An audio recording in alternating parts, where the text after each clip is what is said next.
Live from Toronto, Canada, The Conspiracy Show with Richard Syrett from Zoomer Radio, AM 740. Hey, welcome to the Audio Imaginarium. Come on in, weary traveler. Hang your cloak on a peg, grab a stool, and come warm yourself by the fire. There are stories to be told, and you are among friends. And I am coming to you live from my little studio beneath the stairs here in Old Thornhill, north of Toronto. Author of the Into the Rabbit Hole series of books, researcher of the esoteric Micah Dank is here, not to be confused with Micah Hanks. Someone tried to correct me on Twitter this afternoon when I was promoting the show. I said, Micah Dank will be here to talk about Illuminati hand signs, and I received this response, I think you mean Micah Hanks. No, Micah Dank. Micah Hanks, Micah Dank. Micah Dank is here. And we're going to be discussing, as I say, all of those strange hand signals. World leaders and celebrities seem to always be flashing at big events, G20 events, award shows, and so forth. Devil's horns, the pyramid, something called the Shaka sign, the all-seeing eye, the Illuminati sign. What do they mean? Why are these people flashing these signs? For whose benefit? What do they mean? What are the origins of these signs? In the second hour, open lines. And just a reminder that we are live streaming on my YouTube channel tonight, Strange Planet. We are slowly attempting to move things over to Rumble. And my Rumble channel is Richard Syrett's Strange Planet. Richard Syrett's Strange Planet on Rumble. And we're not live streaming on Rumble. I'm not sure if we can, actually. My trusty live stream producer, Ryan, is exploring that. I don't know a lot about Rumble, except that a lot of people that have been on YouTube for a long time are moving over there for obvious reasons. So you never know, of course, when YouTube will take this program down or deplatform us or demonetize us or whatever. This seems to be where we're headed. I'm still on Twitter at Richard Syrett for now. I'm also on Gab. Gab is at Richard Syrett as well. And I've been locked out of Facebook for about a week now. I'm not exactly sure. They're very cryptic.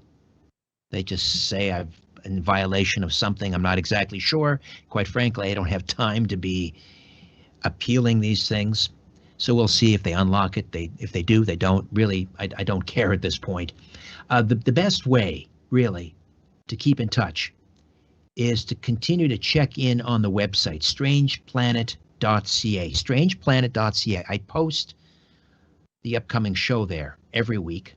Sometimes it's 3 or 4 days in advance. Sometimes it's a day or two in advance, but it's all there. And while you're at strangeplanet.ca, be sure to subscribe to my newsletter, Inner Sanctum. It's free.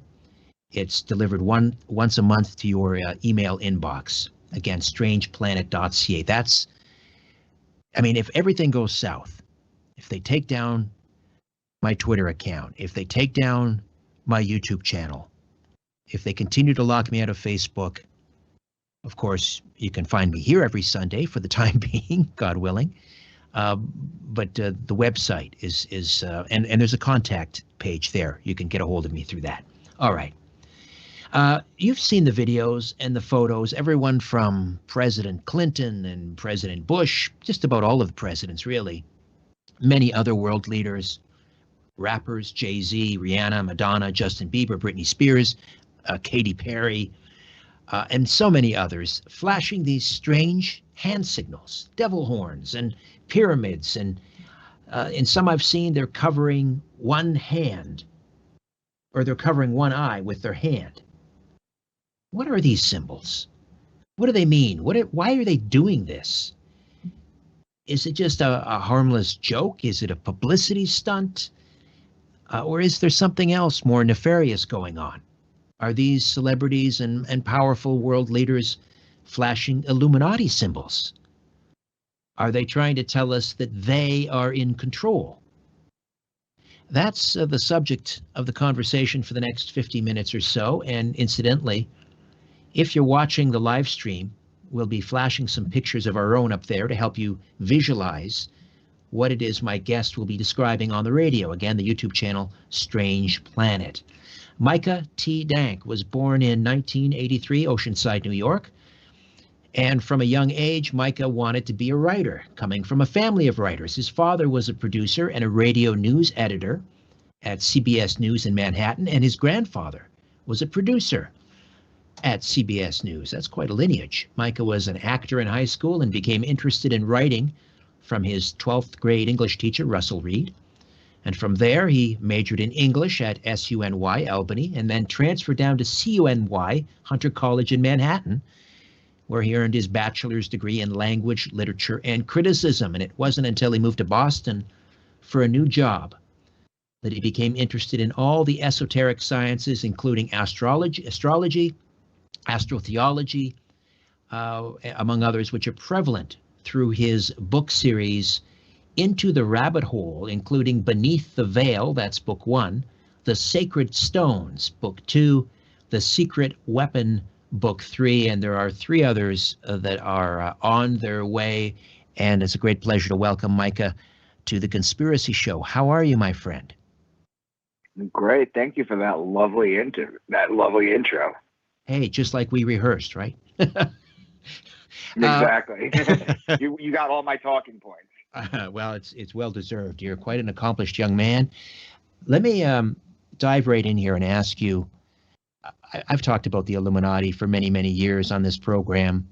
I don't know, quite frankly, how much of it I believe, what is to be believed. Maybe that's the whole point, right? To keep us in this constant state of confusion. But who do you think they are? Well, there's 13 elite families that basically run everything, but I don't think that's the top. There are, and people like the Rothschilds and the Rockefellers, they're just pawns. They just have the money game. That's all they have, but they don't have any true, real power. It goes higher than that. But it's very hard to find information because they do work in deceit and perversion is what they do with their hand symbols, for example. Everything has been perverted from something that was actually at one point a very positive thing. So they do a lot of confusion. Right. That's the best way I could describe it. Okay, but so they're a secret society. They're very old. I mean, this is the theory. They're very powerful, obviously, more money than God. In fact, even the uber rich, as you just described and named several, they're not even at the top. No. But I guess the obvious question then is, are they real? Do you believe that such a group exists? I do. There's too many at a certain point, there's too many coincidences that you can't brush off. For example, the hand symbols. Right, and we'll get into those. So we often hear that the Freemasons, for example, were infiltrated. So we had this fraternity of people, the founding fathers. Most of them were Freemasons, either the Blue Lodge, and then the Scottish Rite. And then at some point in the 18th century, in the 1700s, they were infiltrated by an Illuminist by the name of Adam Weishaupt. And they infiltrated it, this isn't something that the average Mason would be aware of, but at the very top of this secret society, supposedly, this is the theory, you've heard it, that at the very top of the Freemasons, they were controlled by the Illuminati. In other words, they took over this organization in order to conceal their true identity. Is there any truth to that?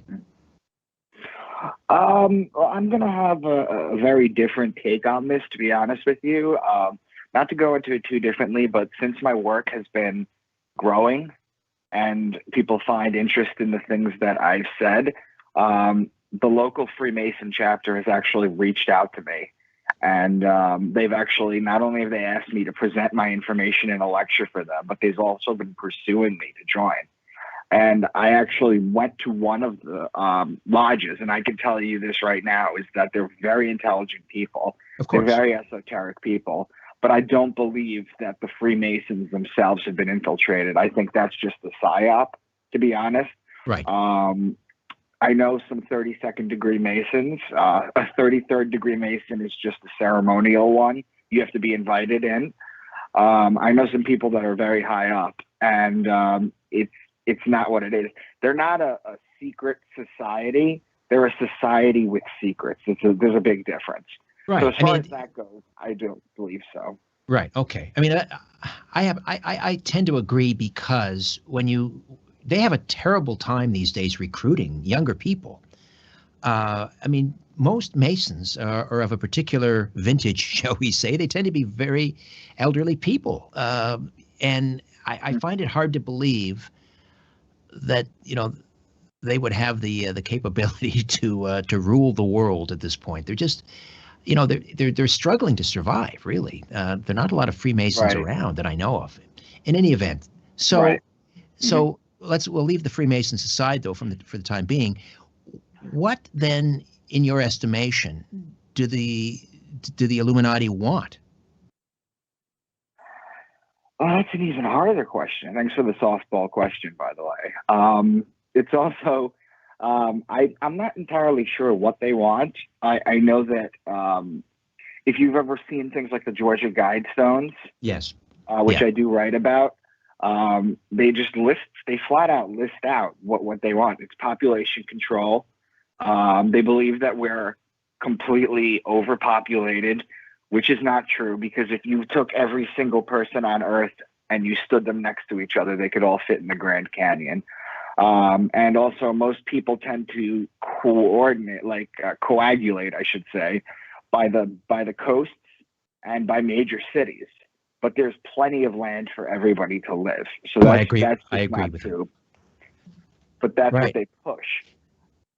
Well, yes, but not just Illuminati, if they exist, push that agenda. There are a lot of seemingly good-hearted people who may be well-intended, believe in that and push that, and believe that. I mean, for goodness sakes, they're pushing this agenda in our public schools that humanity, they may not use these terms, but humanity basically is a cancer upon the earth, and we're destroying the environment, and we have to stop having children, and they're traumatizing children with these ideas that, the environment is a complete disaster and everything is hopeless, and if you love this planet, you shouldn't have any children. So it's not just the Illuminati, or maybe they've been behind this whole movement. Is that the idea?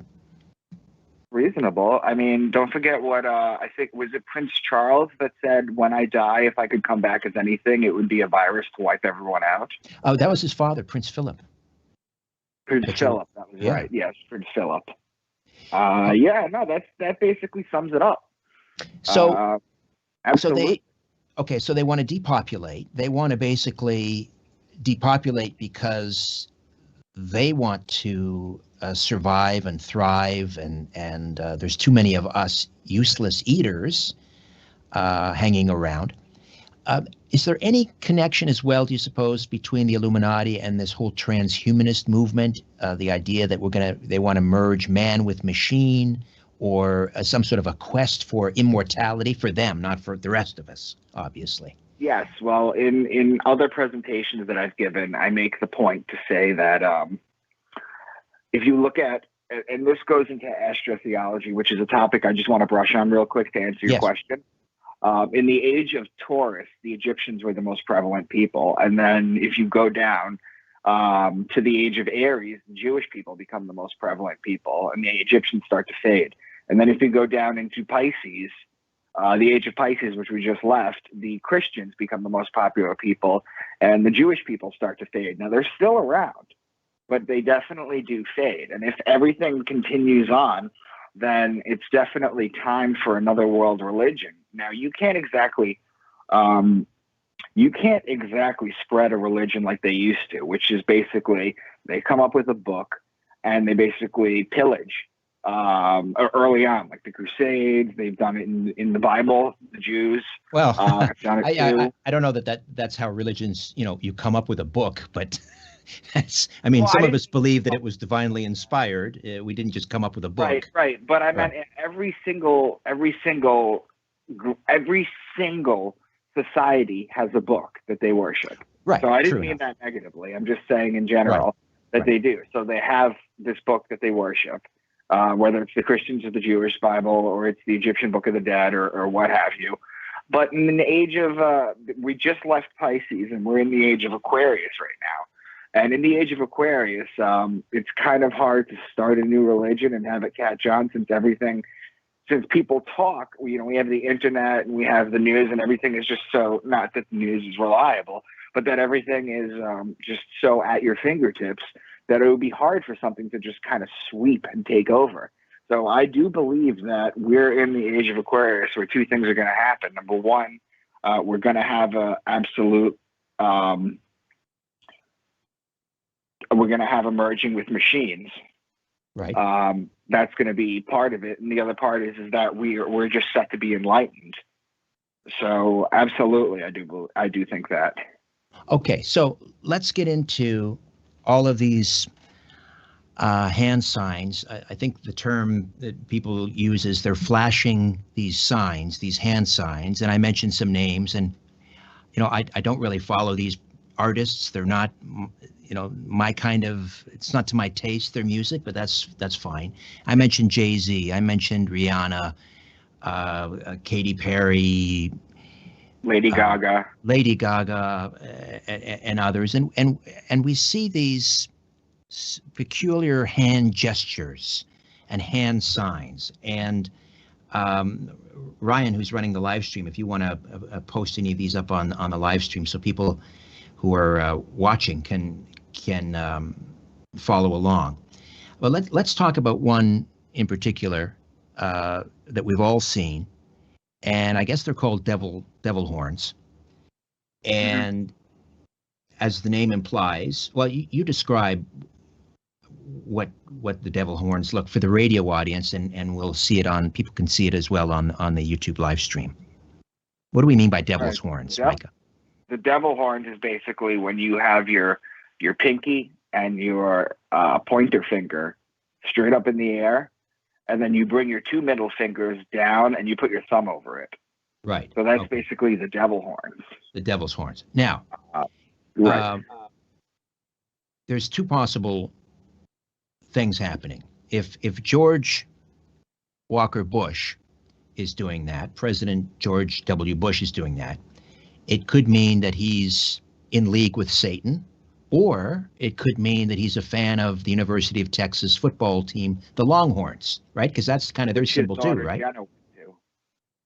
Yes, his daughter Jenna's done that. Daughter Jenna went there, yeah. Right. So how do we distinguish? How do we know? I mean, obviously, not everyone is an alumnus of the University of Texas, but I mean, are they the exact same hand signal, both the Longhorns and devil's horns? Yes.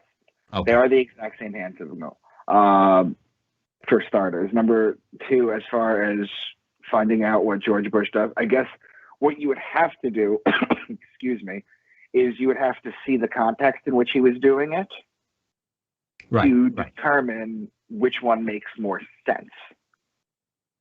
Right. If he's delivering a speech at a graduation at the University of Texas and flashes that sign, probably he's talking about the devil's horns. But if he's at attending a meeting of the World Economic Forum in Switzerland and Davos, right?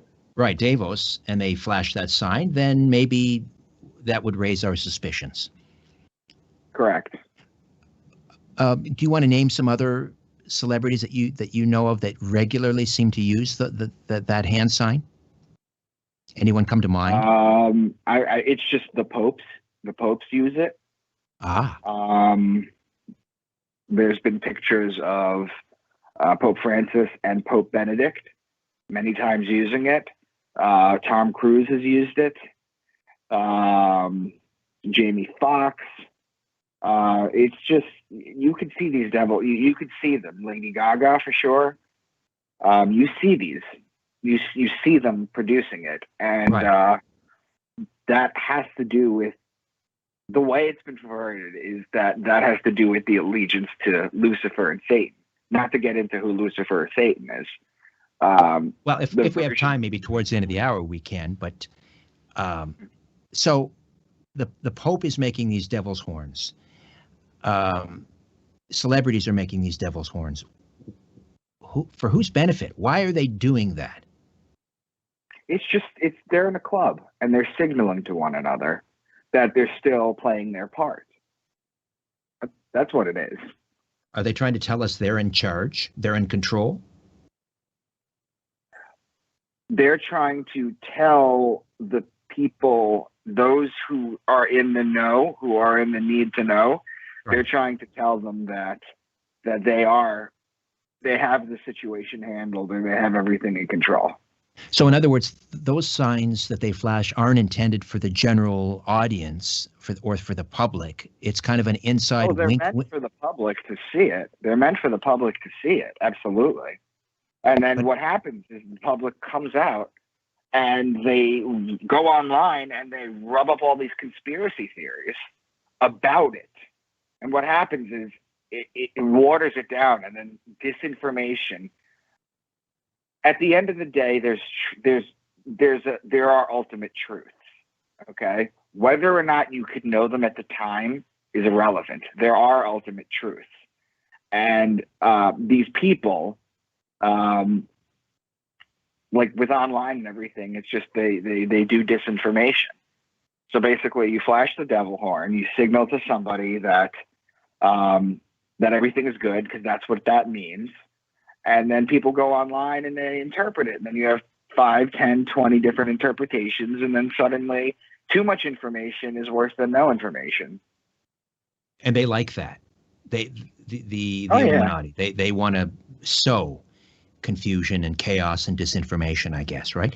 So what is the actual origin of the devil horn? When did that start?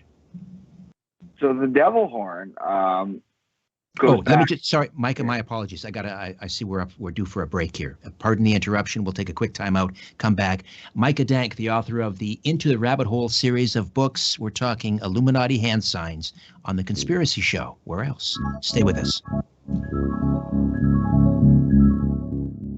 Question everything. This is The Conspiracy Show with Richard Syrett on Zoomer Radio. Staying fit.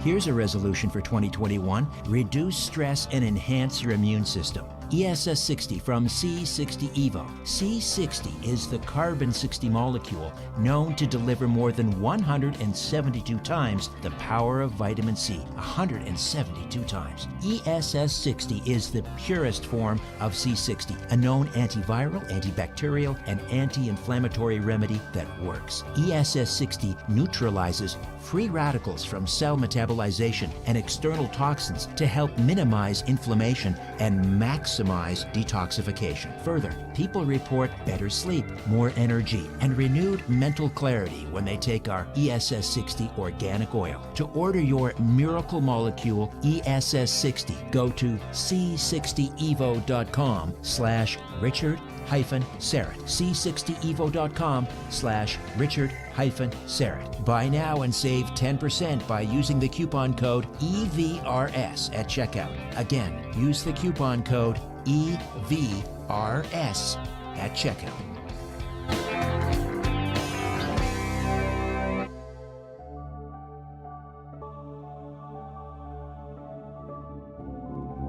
Shaking the world and seeing what falls. This is The Conspiracy Show with Richard Syrett from Zoomer Radio. So we were talking about the devil's horns, Micah, and you were about to explain the origin of that hand sign. Right. So it goes back basically to yoga. It goes back thousands of years, and it's called the Apana Mudra, APANA space MUDRA. And I mean, this is something that you could literally look up too.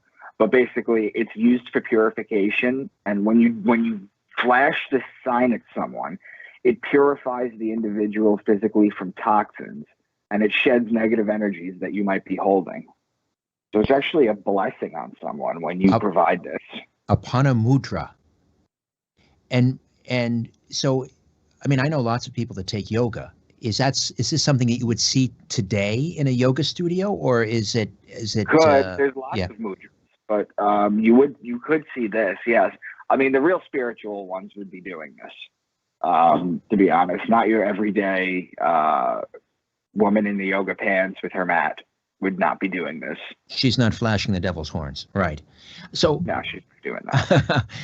So, I mean, I don't know what the origin of yoga is. Does it go back to like the ancient India, like the Vedics, the Indus Valley? How old is it? I mean, it's thousands of years. It's hard to pinpoint it, to be honest with you. Right. It's hard to pinpoint it, to be honest with you, because there's no real dates to it that I have been able to find.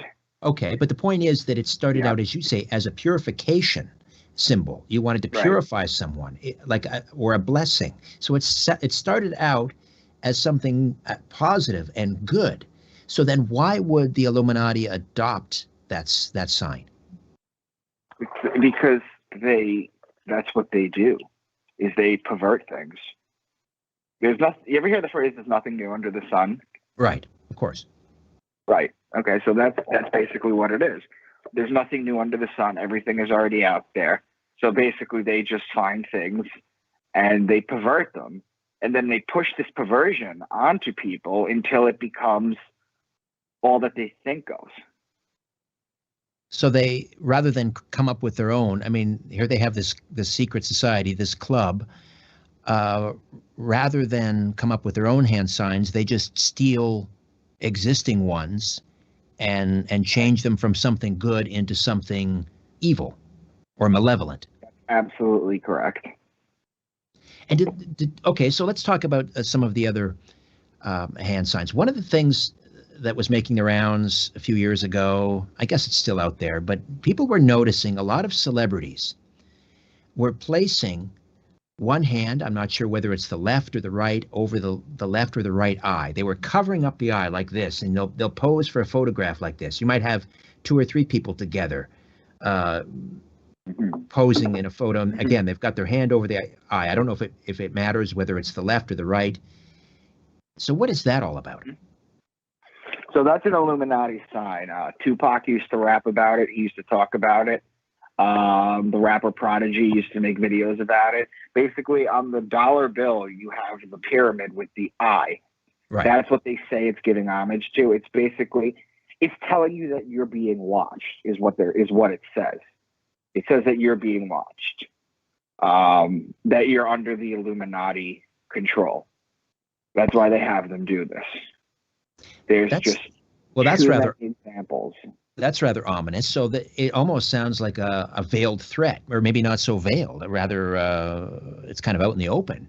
These powerful. Matter of fact, yeah. So they're saying, we're watching you. We have everything locked down and under control. There's nothing you can do. You're powerless. Are they asking us to submit to them? Do they want us to join them, or would they rather we just go away and curl up in a corner somewhere and die? They're just letting you know that they're there. That's basically what it is.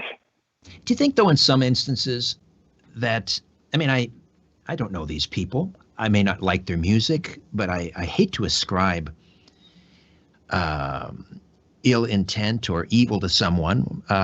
Is it possible that many of these celebrities really don't know, or in other words, it's a publicity stunt? It's just a popular thing to do.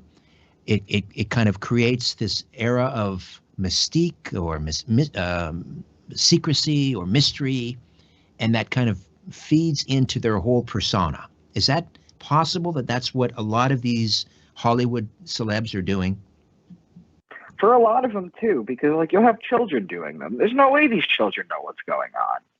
You know, I mean, there are some celebrities, I think, that are in the know. I think they are, and I think those are the ones that reach like pinnacle success. Right. I think when you're that high up, then they kind of let you into the club a little bit. But basically, most of them don't know. Most of them just do it because their insert publicist or somebody says, "Hey, do this for the cover, or you're going to be on this magazine, but we need you to do this." So they just do it. They just without blindly knowing. follow it. Okay. And if they Yes. if they don't do it, do you think there are repercussions? I mean, how much? I mean, are there handlers telling them to do this because it's kind of cool and for the reasons I just itemized earlier, or are there handlers virtually or literally controlling these people, saying you will do this or you will not cut this album, we will destroy you? I think they're given a choice, and the more they do it, the higher that they can ascertain in entertainment. So in other words, you can't succeed in places like Hollywood or in the music industry, or you can't attain the pinnacle of success unless you subscribe to this agenda or you go along with it. No.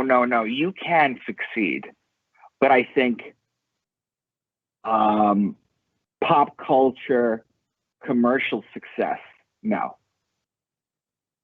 Right. So you can make a living, but you won't be at the top of the heap unless you do that. Right, and the people who talk out against it end up getting killed. Can you give me an example? This can go down a couple of rabbit holes, but Michael Jackson's one of them. You believe he was murdered? He was murdered. He was murdered. That's blatantly obvious. The question is, why was he murdered? He blatantly spoke out against this. Isaac Cappy spoke out against this. I mean, there's just so many people. Avicii, who happens to be one of my favorite musicians. He was an Italian rapper. No, he's not an Italian rapper. He was he made house music. Ah, okay. Shows you what I know. It's okay. My 14-year-old boys will be snickering about this tomorrow over breakfast. Believe me, Dad, you don't know who Avicii is. I've heard the name, but I'm not familiar with the music. It's okay. Chris Cornell from Soundgarden. I mean, I can give you. There's Amy Winehouse. She spoke against it. She spoke out against it. There are people that blatantly speak against it, and they don't take too kindly. They really don't care for people speaking out against it. See, what happens is if you start to not want to do what they want to do, then your career just kind of takes a back seat and you kind of disappear from public life. And then when you decide to play ball, you could start coming back in. Okay, so you mentioned Amy Winehouse, and poor thing. I mean, obviously she had a serious alcohol addiction, right? Didn't she drink herself to death, or was it made to look that way? She actually did. Okay. She did, but she did an interview on TV where they asked her, my mind is a little fuzzy, but it was a TV interview, and they had asked her what she thinks. They asked her, has anybody tried to change you or mold your music? And she put up the triangle, the pyramid, and she said, they tried to turn me into this, and I said no. Live on TV. Interesting. Okay, so that hand sure sign. You can find that clip somewhere. So they're literally making. Is it a diamond or is it a pyramid shape? And is that the one they do over the eye or sometimes down around the chest? Yes. And what's the difference? Sometimes it's done over the eye and sometimes it's done around the chest. Is there any significance to that? The positioning of the pyramid? The pyramid over the one eye, so that you focus on one eye, ties in together the hand covering of the eye. It's just focusing on one eye. It's back to the all-seeing eye again. Blind. Right. Yeah. Okay. We have to step away again for another timeout. Micah, you stay put. We'll come back and we'll talk about the origin of the all-seeing eye. And what else did we talk about? The hand over the eye? I guess it all feeds into the all-seeing eye. We'll get to that and more. Just a reminder, coming up in hour 2, open lines right now. Micah Dank Micah Dank stays with us. You do the same. The truth will set you free, but first, it will really tick you off. You're listening to The Conspiracy Show with Richard Sarrett from Zoomer Radio. New year, new.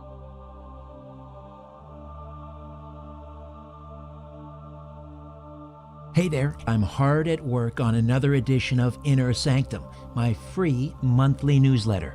Inner Sanctum features my monthly brief, a column of my thoughts and opinions on what's happening in the world. It features a spotlight on a past guest, a look ahead to an upcoming episode of my weekly syndicated radio program, The Conspiracy Show. It features a look at this month in conspiracy and UFO history, and my Conspiracy Unlimited podcast episode pick of the month, and so much more. To get your free monthly newsletter, Inner Sanctum, delivered to your email inbox, just go to my website, strangeplanet.ca, strangeplanet.ca. Scroll down to the bottom of the page and click on Inner Sanctum and register. It's fast, easy, and again, absolutely free.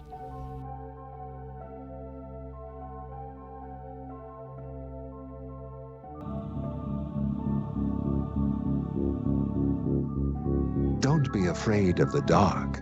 The Conspiracy Show with Richard Sarrett from Zoomer Radio. To talk to Richard, call 416-360-0740 or toll free 1-866-740-4740. All right, so Micah, the hand over the eye, which is referring to the all-seeing eye, and then there's the pyramid over the eye. Sometimes the pyramid's done over the chest. Jay-Z seems to like that one. He's always flashing that one, the pyramid right around the chest. So you say the pyramid over the eye relates to the hand over the eye. That has to do with the all-seeing eye. But what is... It's all about covering one eye. Okay, covering one eye. But what is the origin of that? Did that also have some benevolent origin that was, again, perverted by the Illuminati? Where does it come from? They did, absolutely. So covering the eye, it goes back. Have you ever seen the Eye of Horus? Yes. All the, Egyptian art and so forth. It's all about the Eye of Horus. Yes. Yeah. So what that goes to, it goes back to Horus.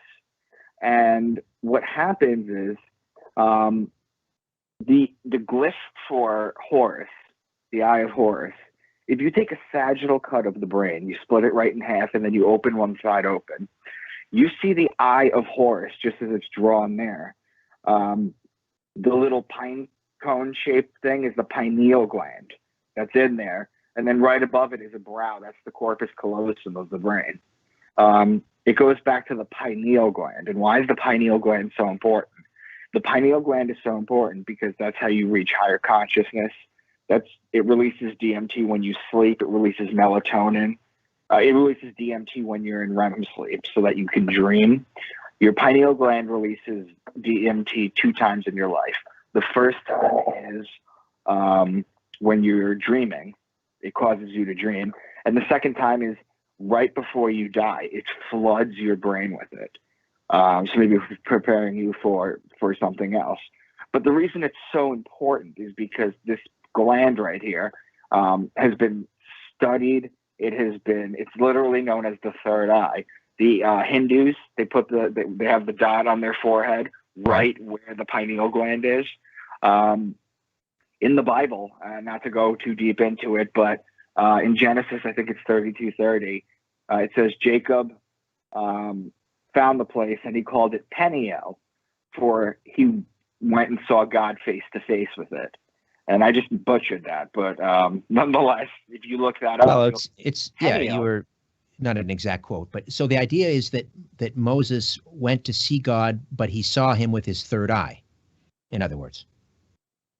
Oh no, it's Jacob in this quote. Sorry, Jacob. All right. Well, let's not get into the Bible right now, but basically, yeah, it goes back to the Eye of Horus. The ancients knew that this gland was the secret. It was the seat to higher dimensions. When you smoke DMT and you go to higher dimensions, you see the same entities. Everybody sees the little mechanical elves. You know, everybody has the same shared DMT experience almost, or a very many people do, because it takes you somewhere. It's the most important thing. And the government tries to water it down by putting fluoride in your water, for instance, in tap water, which was started by the Nazis. Hitler fluoridated the water in order to sedate the Jews. Fluoride is in toothpaste, almost every toothpaste, unless you get a charcoal activated or Tom's or one of those kind of brands. The pineal gland, there's ways to decalcify it, because that's what happens. It gets calcified and then you lose your psychic ability. But this was a very important thing. Covering the eye just references the pineal gland. That's what it does. Okay. And as far as you asked me about the Jay-Z thing too, right? Yeah, the pyramid, he does it over the chest. Kind of right. Yeah. So basically, have you ever seen Spock do the Live Long and Prosper? Are you kidding me? Of course. Right there. There it is for the people on the YouTube. Not everyone can do that. I think it's like a regressive gene or something. I don't know. I can with my left quickly. My right takes like a second. Right. But you do the Spock with both hands. Okay. And then you make the pyramid in the middle. That was an ancient Jewish Kohanim. It was the rebel priests that they would bless you in the congregation. It was called the benediction. I think I'm not doing to be it right. confused with the benediction now, okay? Because that's a different story. But this is the ancient Kohanim. You're talking thousands of years ago. This was a blessing. Leonard Nimoy was a Jew, and so he wanted to incorporate that into the TV show. So it's a Jewish benediction. It's a good thing. It's a positive thing. It is. Right? It's absolutely. It's a blessing. It's a blessing. It's another one of the things so far that are they're positive things that have been basically co-opted and ruined, and people are none the same. See, when you first go, it's important for you to know, Richard, is that when you first go into your first rabbit hole, one of two things is going to happen. You're either going to stay up for 3 days and just go down it, guzzle coffee as deep as you can. But you tend to take things when you start to go down the rabbit hole and you find answers that resonate to you, like this, like you would think, oh, you know, Jay-Z's thing, this is devil worship, or this is this, but you're not going deep enough. You got to understand is everything was perverted. All right, this is a short segment. We have another one just moments away, and we'll continue to talk about symbols and hand signs and Illuminati signals and so forth. And I'm not sure if people are aware of this Lady Gaga, her appearance on Jimmy Fallon's program a couple of years ago. This goes back a few years now, but people may have missed this. I want to play it and get your impression. We'll do that when we come back. More of The Conspiracy Show on the other side. My name is Richard Serrett. Don't go away. When in doubt, blame the government. You're listening to The Conspiracy Show with Richard Serrett from Zoomer Radio.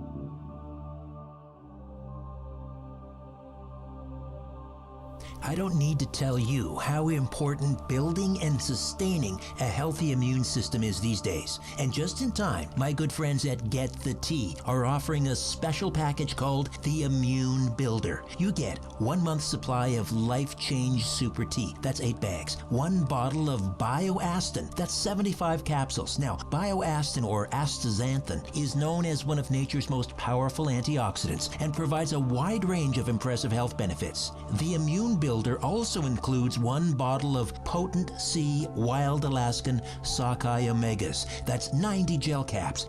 And 1 copy of the book Natural Astaxanthin, Hawaii's Super Nutrient by Dr. William Sears. There's so much more than tea at getthetea.com. Get your Immune Builder right now. Not available in any store. Use the code UNLIMITED and all your purchases ship for free. The Immune Builder from getthetea.com. When in doubt, blame the government. You're listening to The Conspiracy Show with Richard Serrett from Zoomer Radio. All right, now, Micah, I don't know that you're going to be able to hear this. Maybe you will. Sometimes, anyway, you're probably familiar with Lady Gaga's appearance on Jimmy Fallon's show. And Carlos and Ryan, if you could fire the long clip now. Do you record while the bus is moving, or does it have to come to a stop? Yeah, well, sometimes they don't want to, and they're, Gaga, we can't get, the frequency's weird, and, it's sounding a little bit strange, and I'm like, if you don't get this right now, I swear to Lucifer, I'm gonna, I get a little bit mad. Do you have a kitchen on the bus you cook? There's no kitchen on the bus, but, we'll stop in certain places.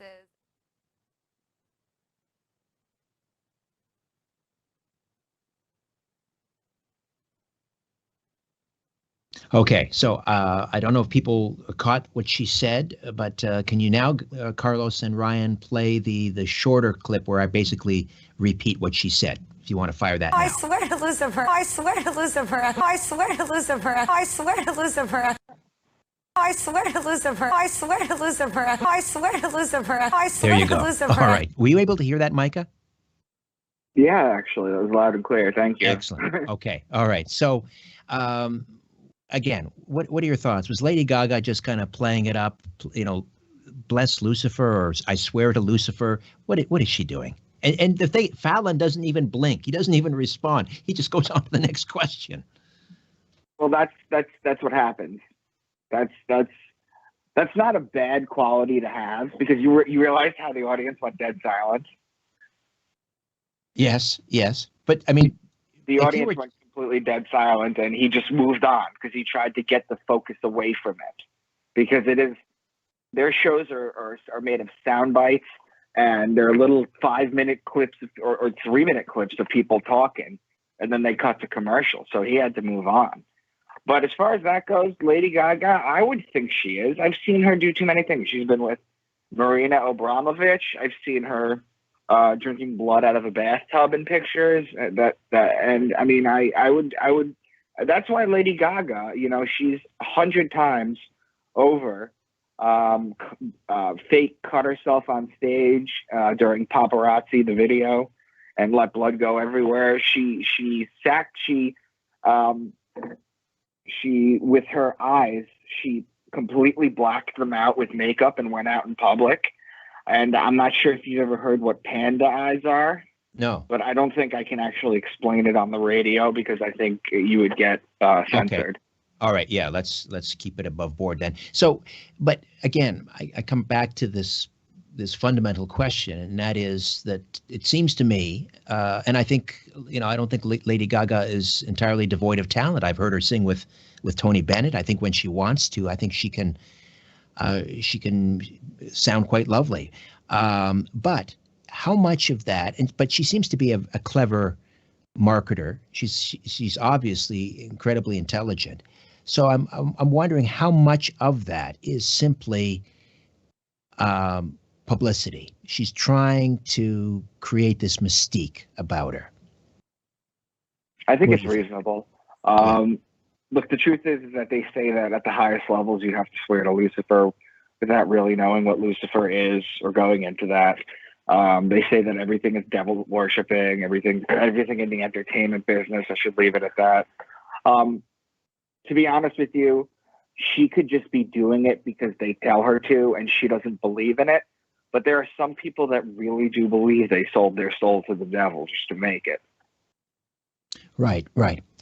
There have been a number of celebrities that have had quite public, that have had complete emotional or psychological breakdowns in the public eye. Britney Spears, for example, she shaved her head. She just seemed, poor thing, to completely lose it for a while.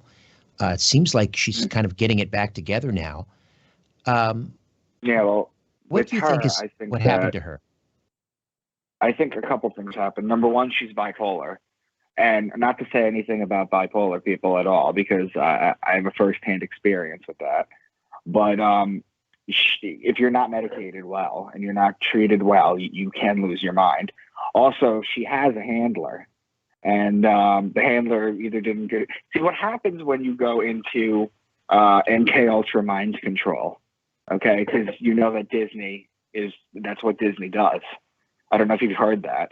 You probably have. I've heard the theories. Yeah, we've covered a lot of them. So Right. are you contending that she may have been MK Ultra, an MK Ultra victim? Well, what happens is it works for a while, and then your conditioning breaks down, and then you have a public issue, and then you have like this huge public scandal, and then they check you into rehab, and then 6 weeks later you're better. They give you a tune-up. So in other words, MK Ultra. Sorry. Yeah. So in other words, she was an MK Volt.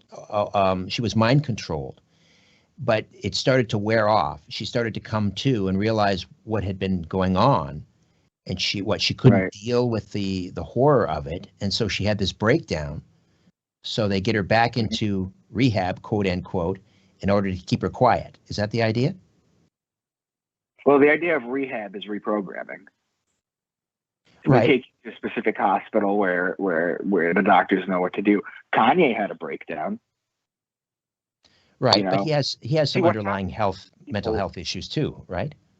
Yes, he does. I mean, I just want to be careful here, but that because there are people with legitimate mental health issues that these are sick people that need help, as opposed to people that are mind controlled. That may sound like just beyond the pale for a lot of people. Although I interviewed Roseanne Barr once on this program, and she seemed adamant that mind control. There was a lot of mind control going on in Hollywood. Oh, absolutely. She talks about MK Ultra a lot. She was one of the pioneers that talked about it. In fact, my first book in my series talks a lot about MK Ultra, and one of the locations that they go to get some information is called Senaore, Sennaore, and that's just an anagram for Roseanne. Oh, that's interesting. By the way, you've got 3 books in the series now, Into the Rabbit Hole, available. Books 1, 2, and 3. Beneath the Veil is book 1. The Sacred Stones is book 2. The Secret Weapon is book 3. Just take us on a little bit of a tour. What these books are about. These books are basically what I did was I wrote a series of fiction of thrillers, much like Dan Brown, that basically takes you through all the mystique, for example, all this kind of stuff that we talked about today. But mostly the cryptograms and the anagrams are all about decoding the Bible with the zodiac. And that's basically what the book series is about, as well as I've tied in some conspiracies. Like my second book is The Sacred Stones. It talks about the capstones of the pyramids and what I think happened to them. These are thrillers, by the way. So you're going to learn information and you're going to have fun doing it because they're very Dan Brownish. I've been compared to Dan Brown. Hopefully I make it that high, but the work itself has. And book 1 is mostly MK Ultra. Book 2 is the Stones. And book 3 is Secret Weapon, has to do with, I can't really give anything away because it's tied into 2. See, these books follow suit. So Right. It's like one long story. And you've got 3 more in the works, right? Set to be published. So there'll be a total of 6 in the series. I'm just, my publisher is putting them out every 3 months. All right. And how do we get a copy? You go to Amazon.com, type in Into the Rabbit Hole or Micah Dank. You can also follow me on Twitter or Facebook at Micah Dank. Follow me, friend me. But yeah, Okay. get them on Amazon. And All right. Very quickly, we've got about a minute here. Is there an Illuminati hand symbol or sign that we didn't discuss that you'd like to talk about? you ever see the 666 sign, the OK sign? Oh, the okay. Right. That used to mean exactly So- that, right? How you doing? I'm okay. But now you can't do that anymore. Yeah, exactly. And then recently, they made a big stink about it in the news. How it symbolizes the words white power, and then they Right. started banning it everywhere. Right. Exactly. Right. Okay. But So that was the PSYOP on the PSYOP. The original PSYOP, that was the second PSYOP. The original PSYOP was that it meant 666, because when you do that sign, you can make 666 with your fingers. And right. So that's the original PSYOP. But what happens is if you take this symbol, the OK sign, and you turn it upside down, okay, Right. that's basically the Buddhist sign. That's the what do you call it? I'm sorry. Well, you know it's all right. When you meditate? Right.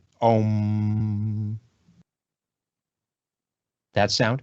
That's what it basically is. It's the lotus position. That's what I was searching. Oh, I see. Okay. Lotus. So they've taken it, a Buddhist symbol, they've turned it upside down, and they've turned it into something malevolent. Micah, we were out of time. We'll have to have you back on and delve further into some of this esoteric knowledge. It's always a pleasure to speak with you. Thank you so much.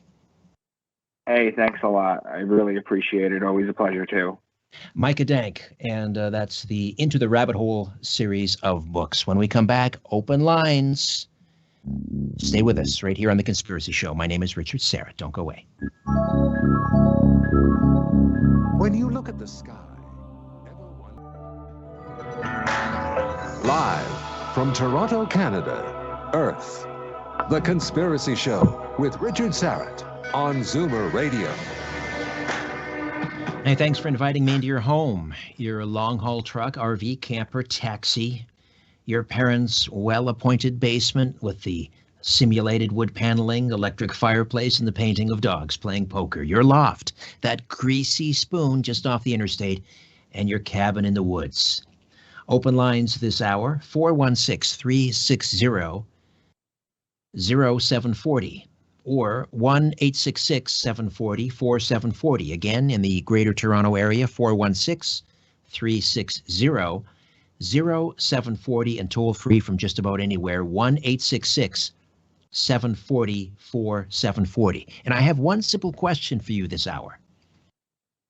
And I mean, we can talk about other things, of course. We can talk about UFO sightings or alien abductions or time travel or that strange scratching noise beneath your bed, or why you believe you're a victim of mind control. Yes, we can talk about all of these things, but again, I have one simple question that I'd like to ask you for this hour, and that is this. What do you think the Great Reset is? In other words, what do you think our leaders have in mind for us, the masses, the great unwashed? What is this Great Reset all about? So for those not familiar, and we don't know a lot about it, quick crash course. So there's this fellow, Klaus Schwab. He's a German engineer and economist, best known, however, as the founder of something called the World Economic Forum. It's basically a billionaires' think tank, a club, and they meet every year in Davos, Switzerland. It's sometimes called the Davos. And I guess it's a little bit like the Bilderbergs, except they're a little more open, a lot more transparent, really. I mean, they will post their conferences and their everything's online, really. They're quite out in the open. And world leaders will attend, and industrialists and bankers and media moguls and you name it. It's not just billionaires, millionaires, but a lot of billionaires. So this Great Reset, it's a very popular term, and it's a proposal. It's an initiative by the World Economic Forum. They want to rebuild the economy. They want to do it in a sustainable, there's that word, sustainable way following the COVID-19 pandemic.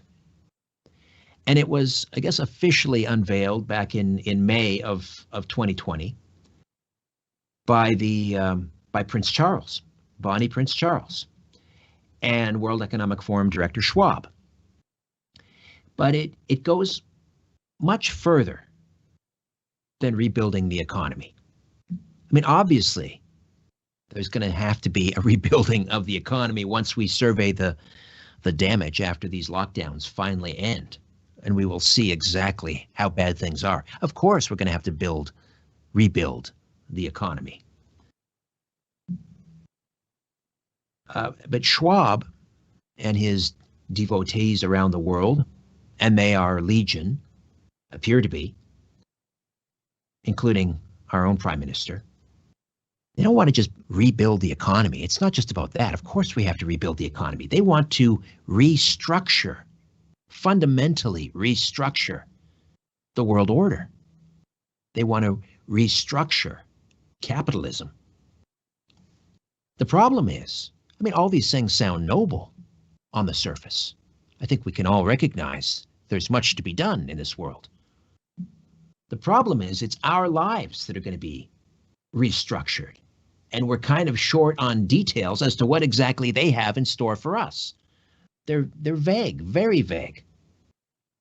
And again, we hear the same old buzzwords like sustainable and equity and social justice. These are fuzzy sounding words that can mean different things to different people. And isn't it odd that they are talking about restructuring our world, remaking the capitalist system into what? Again, we're not sure. But isn't it odd that they would be looking to institute this great reset while we're all under a stay-at-home order? Isn't the timing rather peculiar? And of course, some people suspect that the Great Reset is something very nefarious indeed. And I think some of these people can be forgiven, since some of these people grew up under totalitarian regimes and they escaped with their lives to come to Canada and the United States. They're very nervous. Some people fear that sustainability, there's that buzzword again, means taking away our cars, our independence, our God-given right to freedom of mobility. Or maybe not necessarily taking our cars in the beginning. Maybe they'll start by punishing us. Well, we know this is in store, right? They're going to raise gasoline taxes, carbon taxes. At some point, it'll just be too cost prohibitive to own and maintain a vehicle. So sustainability, zero emissions, they say, by 2050. Some are even suggesting 2050 is too late. Zero emissions by 2030. So they're sort of bundling COVID-19 with climate change and telling us we need to act now, we need to act fast. And this pandemic provides the perfect opportunity to do what exactly? So what are they proposing? We've heard about the green agenda. They think they're going to get rid of fossil fuels by 2050. This is absolute madness, I believe.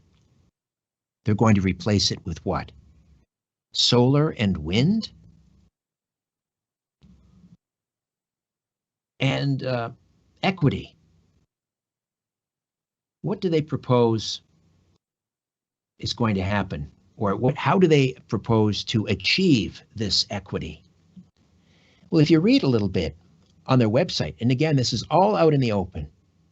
If you go to the World Economic Forum website, it's right there on the homepage. They are telling us about the Great Reset. But again, the details are a little vague, but they do speak in grandiose, sweeping statements. They want to achieve equity. They want to build something called stakeholder capitalism. But it sounds like, when you read it, it sounds like they're aiming at a massive transfer of wealth from one group to another. A transfer of wealth maybe from the West to the developing world.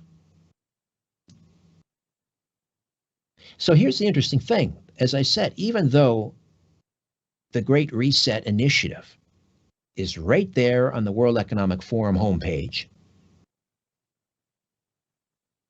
Our Prime Minister says it's all just a conspiracy theory. I want you to listen to this exchange, and Carlos and Ryan back in studio. This is the Justin Trudeau conspiracy theory clip. Here is Justin Trudeau. This was last year in an exchange with a reporter as he stood outside the Rideau cottage. Have a listen to this. What do you have to say to those, including MPs in the House of Commons, who see in your use of the term Great Reset evidence of some sort of grand plot? What do you have to say to this sort of conspiracy theory out on social media now? I think we're in a time of anxiety where people are looking for reasons for things that are happening to them, that the difficult moments we're in. It's nice to be able to try and find someone to blame, something to point to, something to get mad at. I think we're seeing a lot of people fall prey to disinformation. And if conservative MPs and others want to start talking about conspiracy theories, well, that's their choice. I'm going to stay focused on helping Canadians get through this, on learning lessons from this pandemic, and making sure that the world we leave to our kids is even better than the world we inherited from our parents.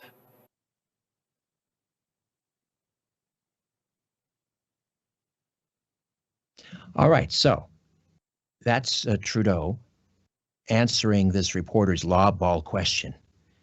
Did you hear the tone in her voice? This silly conspiracy theory. I want you to respond to this idiotic conspiracy theory that's on social media about this great reset.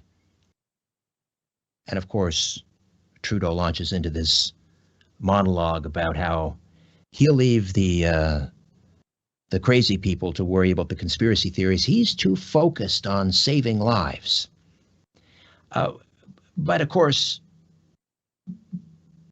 Trudeau used these exact words, a reset. He talked about a reset. He talked about how COVID is providing a narrow window of opportunity to reset the world. And this is from his speech to the UN. It was done kind of a teleconference or over, it was done online, obviously. He wasn't at the United Nations. But here he is speaking to the United Nations about the Great Reset. The last 6 months have laid bare fundamental gaps and inequities within our societies and between them. As with climate change, those who have the least are impacted the most. That's why last spring, Canada worked with Prime Minister Andrew Holness and Secretary General Antonio Guterres to convene a high-level meeting to discuss how leaders around the world could work together to close these gaps and build a better, more equitable system that works for everyone. In May, we agreed to look at 6 urgent areas of action to mobilize financing for the response and the recovery. Over the course of the summer, our 6 working groups produced over 250 policy options. On September 8th, finance ministers gathered to discuss these options and their recommendations for the short, medium, and long term. The most promising ideas will be taken up within existing IMF and World Bank processes, as well as at the G7 and G20 leaders summits later in the fall. Canada believes that a strong, coordinated response across the world and across sectors is essential. This pandemic has provided an opportunity for a reset.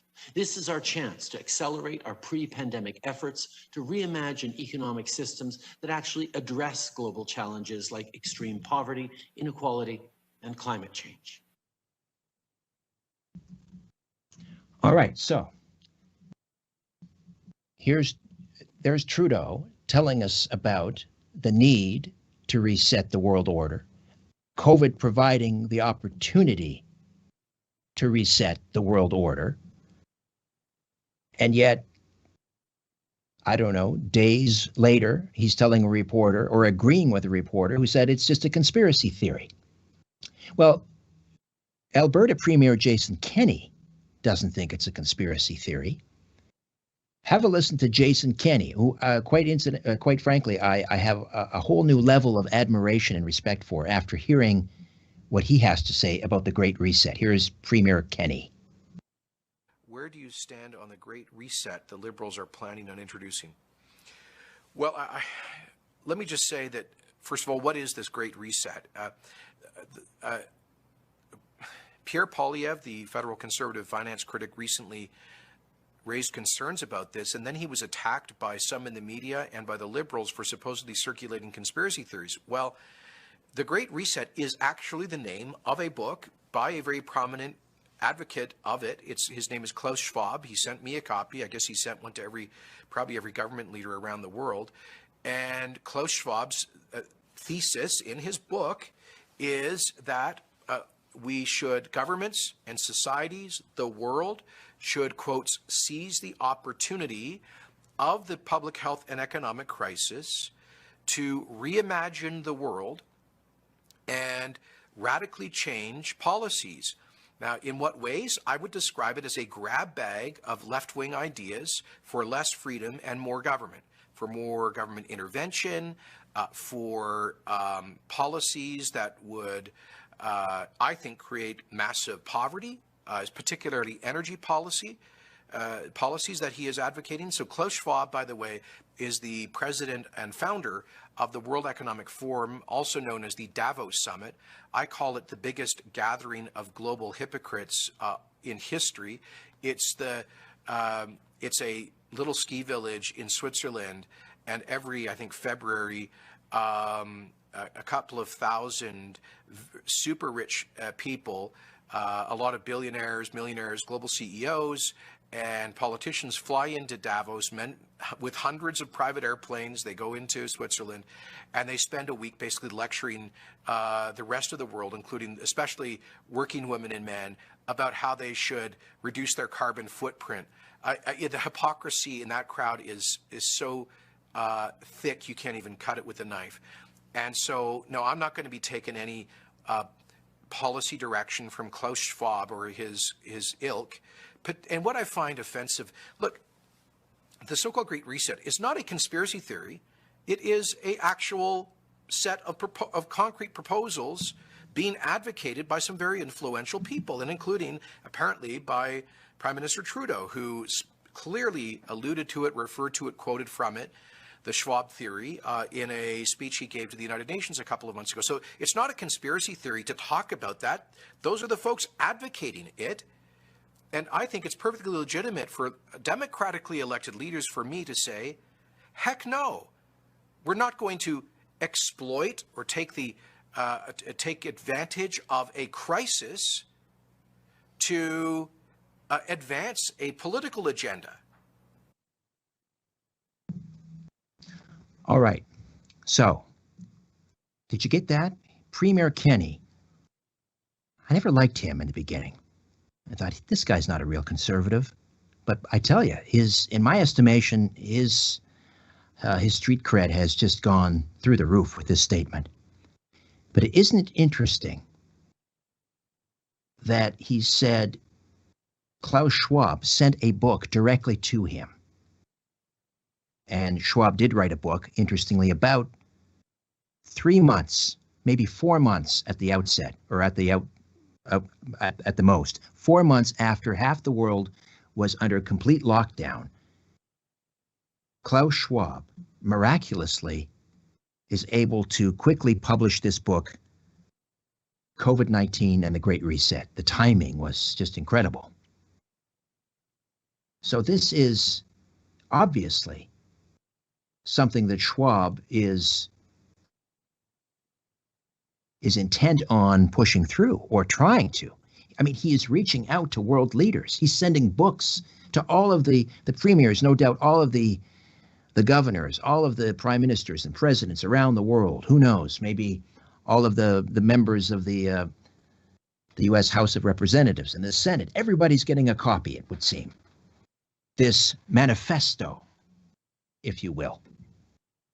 So, isn't it odd that our prime minister would insist that it's a conspiracy? Never mind, there's no such thing as a Great Reset. Well, again, go to weforum.org, W-E as in World Economic, weforum.org, and there it is on the front page.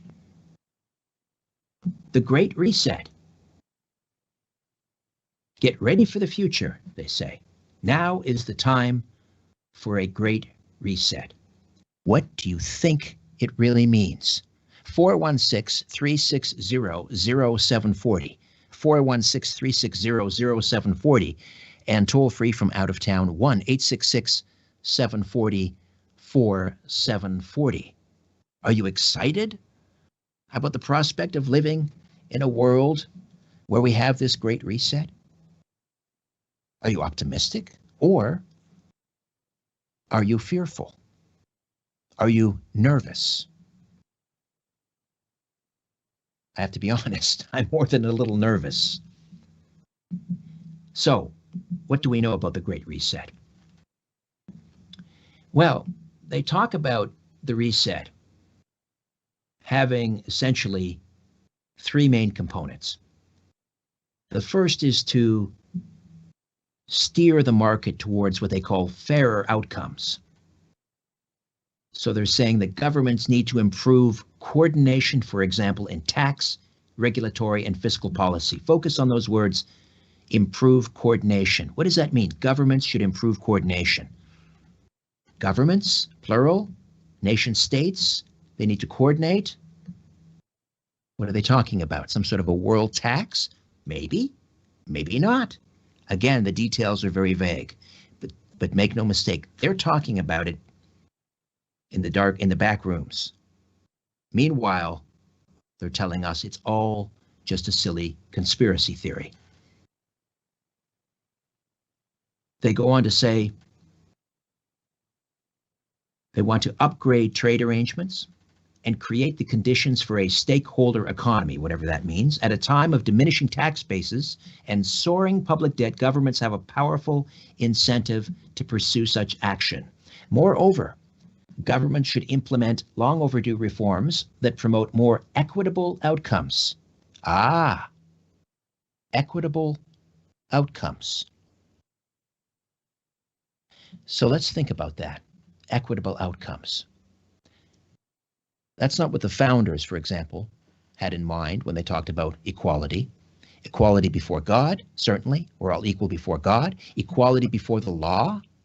That's essential in a Western liberal democracy. We don't always achieve that. And equality of opportunity. Those are the types of equality upon which Western civilization is based upon. Not equitable outcomes. That is socialism. We'll take a quick time out, come back, and hopefully get to your phone calls. What do you think the Great Reset is all about? 416-360-0740, toll free from out of town, 1-866-740-4740. Curiosity, or did the devil make you do it? Whatever the reason, welcome back to The Conspiracy Show with Richard Serrett from Zoomer Radio.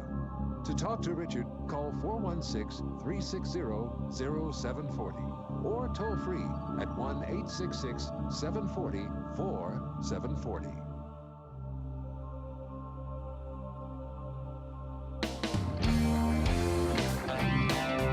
Here's a resolution for 2021. Reduce stress and enhance your immune system. ESS60 from C60 Evo. C60 is the carbon-60 molecule known to deliver more than 172 times the power of vitamin C. 172 times. ESS60 is the purest form of C60, a known antiviral, antibacterial, and anti-inflammatory remedy that works. ESS60 neutralizes free radicals from cell metabolization and external toxins to help minimize inflammation and maximize detoxification. Further, people report better sleep, more energy, and renewed mental clarity when they take our ESS60 organic oil. To order your miracle molecule ESS60, go to c60evo.com/Richard-Serrett. c60evo.com/Richard-Serrett. Buy now and save 10% by using the coupon code EVRS at checkout.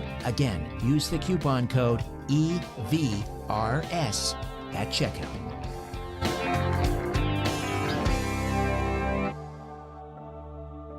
Curiosity, Or did the devil make you do it? Whatever the reason, welcome back to The Conspiracy Show with Richard Serrett from Zoomer Radio. To talk to Richard, call 416-360-0740 or toll free at 1-866-740-4740. It's actually the opposite of a conspiracy. It's all right there in the open. It's only journalists and our prime minister that are calling it a conspiracy theory. All they need to do is go to weforum.org, the World Economic Forum, and it's right there. The details are a little sketchy, but so I was talking about this Great Reset agenda. They want to create this stakeholder economy. They want to create the conditions for more equitable outcomes. This is, I would say, by far the most troubling aspect of this. Equitable outcomes. So it's supposed to work this way, right? You make sure everyone gets to start the race at the same time. Equitable outcome means we get to decide who finishes the race first. It's not supposed to work that way. So it goes on to say, moreover, governments should implement long overdue reforms that promote more equitable outcomes. Depending on the country, these may include changes to wealth taxes, the withdrawal of fossil fuel subsidies. How is that going to help with equitable outcomes? When you lay off 11,000 pipeline workers because of the cancellation of the Keystone Pipeline, how is that working out in terms of equitable outcomes? So again, changes to wealth taxes, the withdrawal of fossil fuel subsidies, and new rules governing intellectual property, trade, and competition. The second component of a Great Reset agenda would ensure that investments advance shared goals such as equality and sustainability. Again, those are very squishy words. So let me get your take. What do you think the Great Reset is all about? And let's say hi to Skip in Connecticut. Hello, Skip. Welcome. How are you, my friend? Yeah, how you doing? Richard, yeah, I think the word exploit that the naysayer that you just gave a clip from is a key word. Watch how they exploit people in different ways. Now, an example would be what just happened to Hank Aaron. The news said, he took the vaccine in early December and died in his sleep. He actually took the vaccine, Pfizer vaccine, January 5th with a big publicity tour. Right. Oh, safe. Look how this superstar Hall of Famer he was 86 years old, took the vaccine, and, therefore the black community should join in. Now, what happened is he didn't die in his sleep. He died of a stroke. And that's listed as a side effect of the Pfizer vaccine. So he was exploited, in my opinion. That's what's happening. So that's one example. Another thing with this vaccine is they're harvesting, according to Patricia Ack, a vaccine scientist and researcher, human kidneys for this. They're assigning the making of this vaccine to other countries, and they're giving women not abortions, but those cesarean sections, taking the child out, extracting their kidneys while they're alive, and then this to me sounds like a lot of hearsay, and I can't substantiate any of that. That doesn't sound likely to me. Who knows? You mentioned Hank Aaron. What a great loss. I thank you for mentioning that. I neglected to mention that off the top. I'm a huge baseball fan. Hank Aaron is a legend and an icon and a personal hero of mine and to millions of others. And was his death connected to the vaccine? Possibly. I don't know. I can't sit here and tell you that it was. Some might find the timing a little odd, but he was 86 after all. But people have had adverse reactions. We know that. That happens. That happens with these vaccines. There always seems to be some adverse reactions. But I can't sit here and tell you that Hank Aaron died because he took that vaccine. I just can't do it. 416-360-0740, 1-866-740-4740. But let's get back to the Great Reset. Does it make you nervous? Don't you find it odd that while it seems to be on the one hand out in the open, Klaus Schwab is talking about it. The Secretary General of the United Nations is talking about it. Prince Charles is talking about it. Meanwhile, reporters in this country and our own Prime Minister say it's just a conspiracy theory. Let's say hi to Bob in Thornhill. Bob, welcome. Hey, Richard. Thanks for taking my call. To use a Bernie Sanders quote, it's socialism for the rich, and you're on your own individualism for everyone else. And if people need some clarity, I urge them to go to the Corbett report. And he is interviewing Catherine Austin Fitts. And I don't know if you've interviewed her, but she's... No, but I had James on the program a couple of weeks ago. Oh, okay. Well, Catherine Austin Fitts talks about BlackRock with the equities.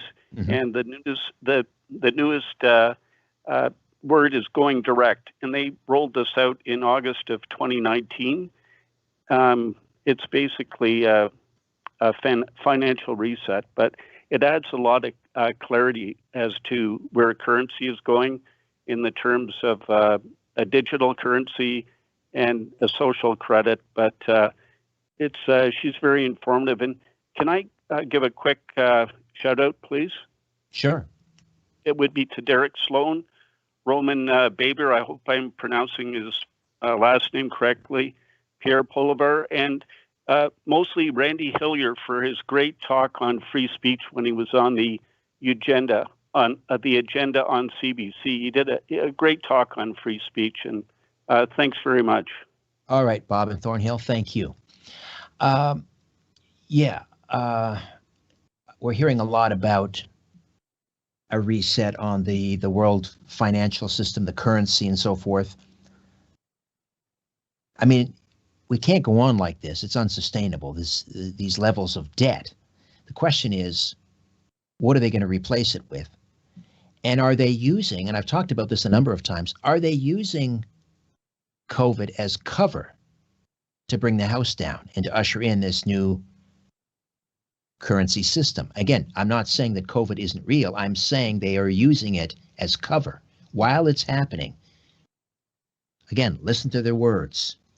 Trudeau, Schwab, COVID is giving us a narrow opportunity that might not come again to reset, restructure the world order. And part of that, no doubt, will be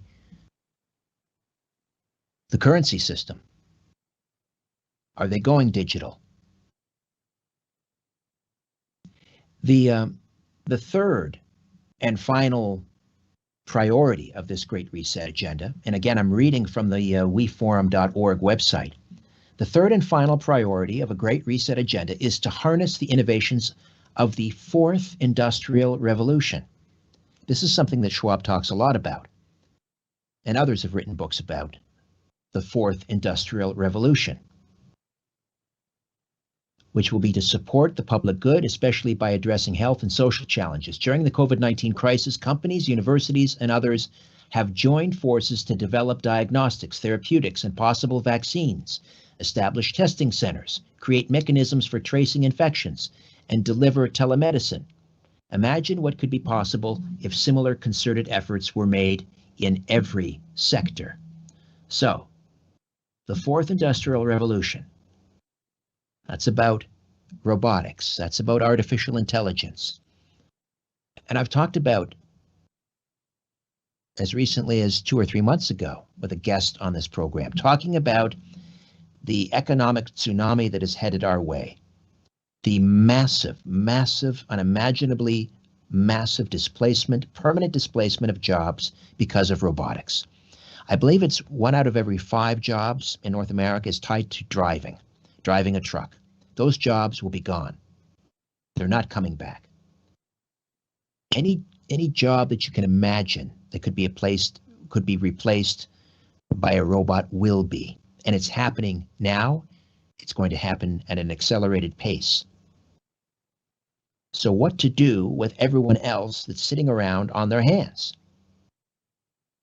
Voila. Enter in the universal guaranteed income. Is that what they're doing now with COVID and the lockdown? These CERB checks? Are they beta testing a guaranteed income? I think that's part of it. We'll take another time out, come back with more calls. We'll also take questions and comments from our YouTube live chat. And Ryan will relay those to me. Back with more of The Conspiracy Show. Don't go away. Curiosity, or did the devil make you do it? Keeping an eye on the New World Order. This is The Conspiracy Show with Richard Sarrett from Zoomer Radio. To speak with Richard, call 416-360-0740 or toll free 1-866-740-4740. This is not a conspiracy theory. It's not a conspiracy. A conspiracy is 2 or more people huddled together in a room someplace with doors closed, curtains drawn, and they're scheming and plotting. Usually it's something illegal, but not necessarily. It could be something legal, but nefarious nonetheless. But this has none of the hallmarks of a conspiracy. It's right there on the World Economic Forum website. Everybody's talking about it. We have Premier Kenny in Alberta saying, I've heard about it and I don't like it. Pierre Poilievre, the finance critic, challenging the Prime Minister to come clean. What does he mean by the Great Reset? What does he have in mind? And then we have this clip, which echoes pretty much everything that Trudeau said in an earlier clip. Here's Schwab, Prince Charles, and UN Secretary Antonio Guterres talking about the Great Reset. Play the clip, boys. Now is the historical moment, the time, not only to fight severe virus, but to shape the system. We have a unique but rapidly shrinking window of opportunity to learn lessons and reset ourselves on a more sustainable path. It is an opportunity we have never had before and may never have again. So we must use all the levers we have at our disposal, knowing that each and every one of us has a vital role to play. The Great Reset is a welcome recognition that this human tragedy must be a wake-up call. It is imperative that we reimagine, rebuild, redesign, reinvigorate, and rebalance our world. Rebalancing investment, harnessing science and technology, and advancing the transition to net zero emissions, all elements of the Great Reset, are fundamental to building the future we need. All right, let's go to the phones and say hello to Charles in Ohio. Charles, welcome. Oh, Richard, how are you doing tonight? I'm well. How are you, sir? I'm fine, thank you. You said you were going to try and make it down here and see one of our Indians games, I believe. I did. I came down to Cleveland, beautiful city. Now let's see, was that 2019? In May, June 2019, I took the boys to see an Indians game and a Cincinnati Reds game and a Pirates game. And I have to tell you, my first time to Cleveland, I love your city. Beautiful. Thank you very much. That was the last time we spoke. And just my comment is I believe there was a war and we lost. I mean, they're carrying out a plan that they've had on the books for 100 years, the way I see it. And the end game is they want us to go to our cold, dark houses and beg for a bowl of rice. It certainly sounds like something like that is in order. But again, we're not getting a lot of details. They just like to use a lot of fuzzy words like equity and sustainability. But equitable outcomes to me is very concerning. That's pure socialism. There's no getting around it. Equitable outcomes. Equality of opportunity, by all means. Equality of outcomes, to me, sounds like coercion. We're taking from you and we're giving it to this person over here to ensure equality of outcomes. Yes, it's the carbon trading. That's what I find very fascinating. And see, that's what I've been working on for more than 30 years. I've been doing research, and I see it that they want to tax us for our emissions of carbon gases, and the greenhouse gases are attributed to mainly to two things: power generation and transportation. And my interest is the 100-mile-per-gallon carburetor, but it even gets better than that.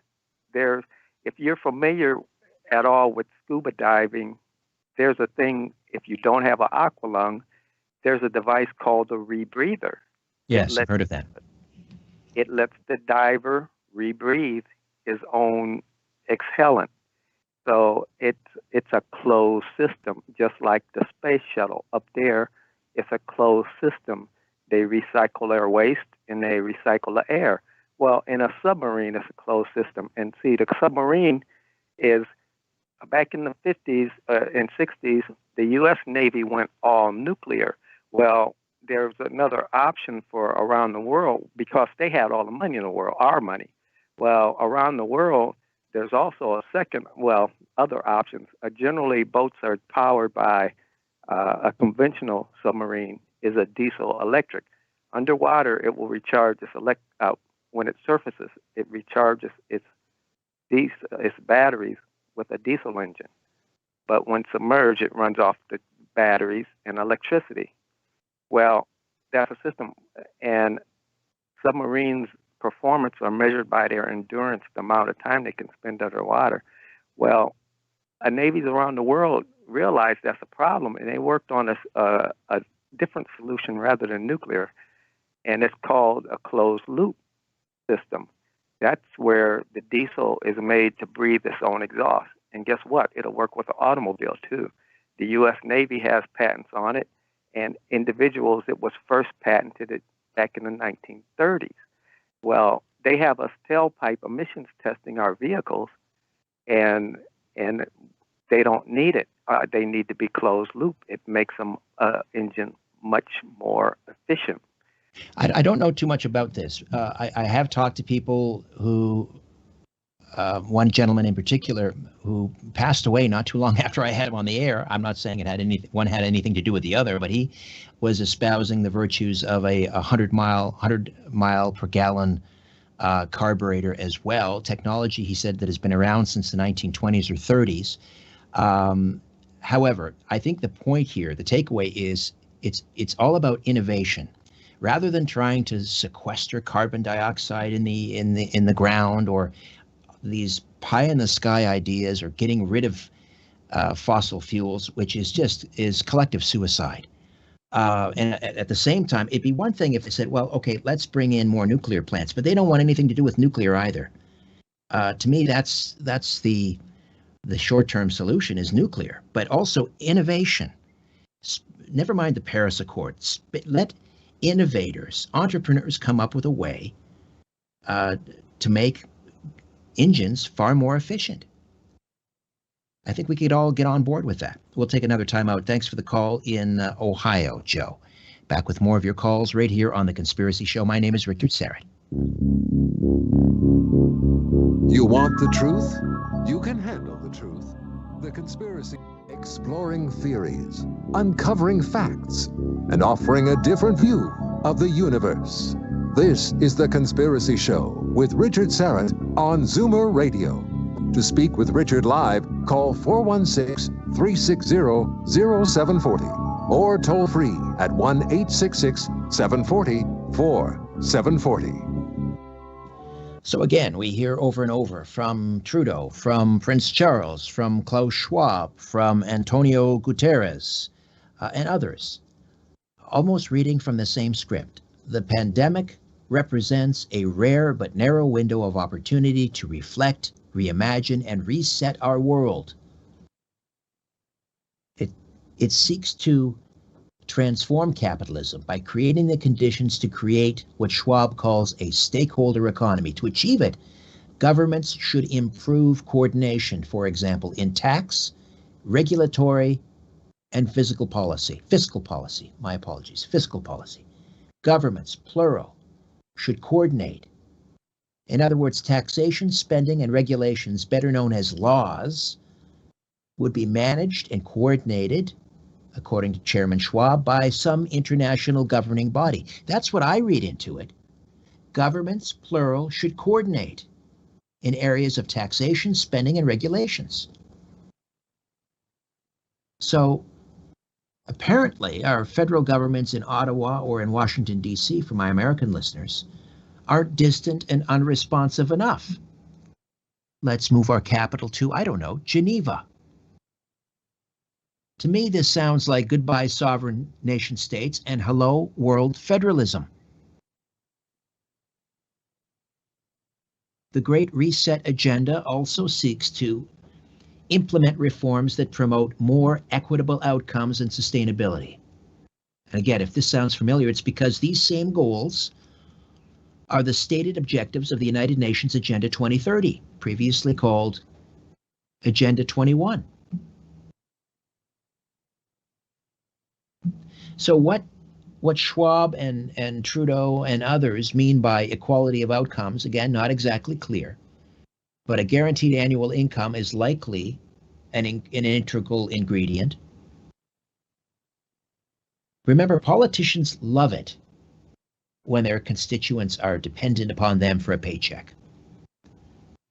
And the COVID lockdown certainly has provided a convenient opportunity to beta test just such a scheme.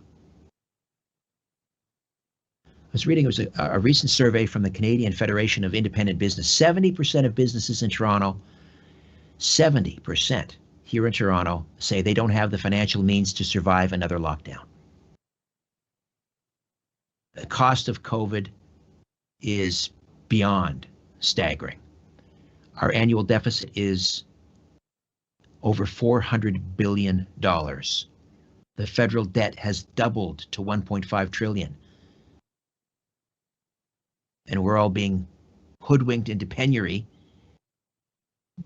in the name of public health, while billions of dollars, taxpayer dollars, are being sent overseas to assist foreign governments to likewise hoodwink their citizens into penury. Remember, we're all in this together, right? As if. I want to go to the YouTube live chat here. And let's see, we have Chad, I think. Sorry, I've lost my screen here temporarily. I'll get to that one in a minute. I lost my screen. I want to play another clip here. This is Schwab. I mentioned the Fourth Industrial Revolution and how that all fits in. Here's Klaus Schwab and the Fourth Industrial Revolution. Have a listen. The Fourth Industrial Revolution will impact our lives completely. It will not only change how we communicate, how we produce, how we consume.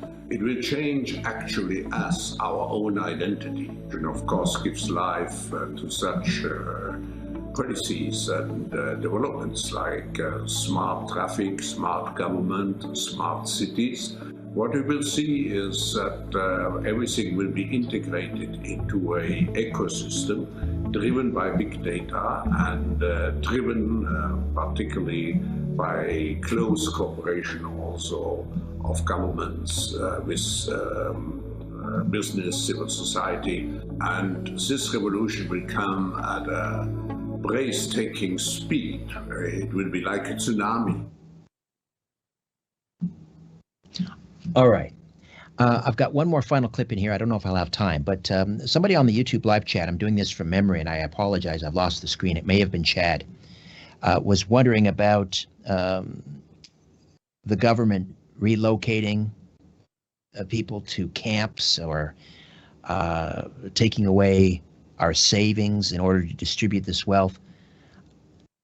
Listen, I don't want to sound like a paranoid fearmonger. But the Deputy Prime Minister, Chrystia Freeland, has talked about the need to somehow find a way to release Canadian savings to stimulate the economy. And again, kind of vague on details. Often they'll just sort of float these ideas, and then they can tell us afterwards that they warned us. I'm nervous about that. I'm nervous about having money inside the banking system. I don't know what they have in mind. But what happens, and again, I've talked to people who lived in communist countries, who barely escaped with their lives. Maybe you have friends or neighbors or relatives that lived under communism or some sort of authoritarian or totalitarian regime. And what happens is it's almost as if these things happen in slow motion. They take away your rights. They take away your property. And there's kind of a psychological phenomenon that kicks in. It's called normalcy bias. I don't know why this happens. There must be some evolutionary reason.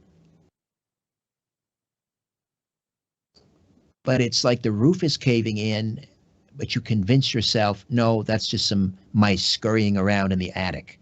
There's no need to worry. This can't be happening.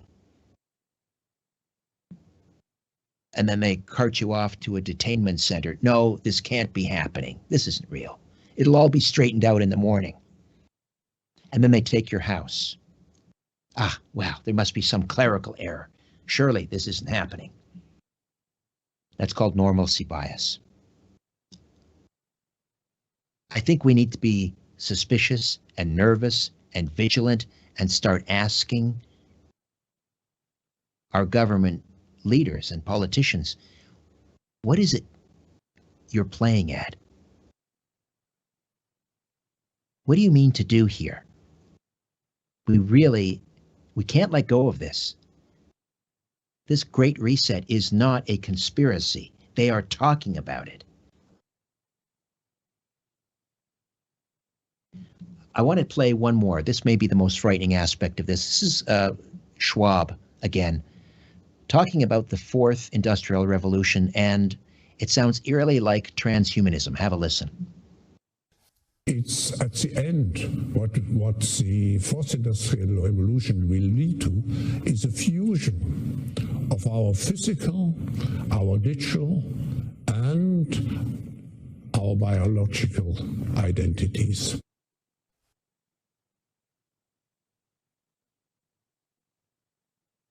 Didn't that sound like he's talking about merging man with technology?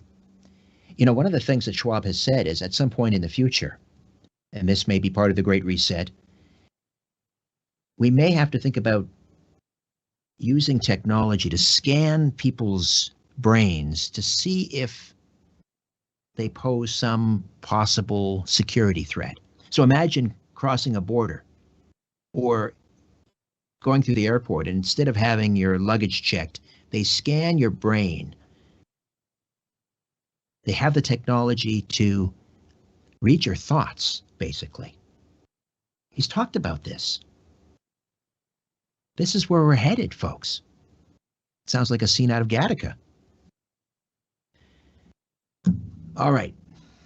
We are done. Next week on the program, the great John B. Wells will be here from Caravan to Midnight. Looking forward to that. We'll also talk about privacy in the second hour with a privacy consultant, how to preserve and take back your privacy in the digital age. Thanks to Ryan. Thanks to Carlos. In the meantime, don't be afraid. There is nothing hidden that won't be found, and nothing. I'm just too choked up here. I can't even remember my closing tonight. Anyway, be safe. I'll be back next week, God willing. So long for now.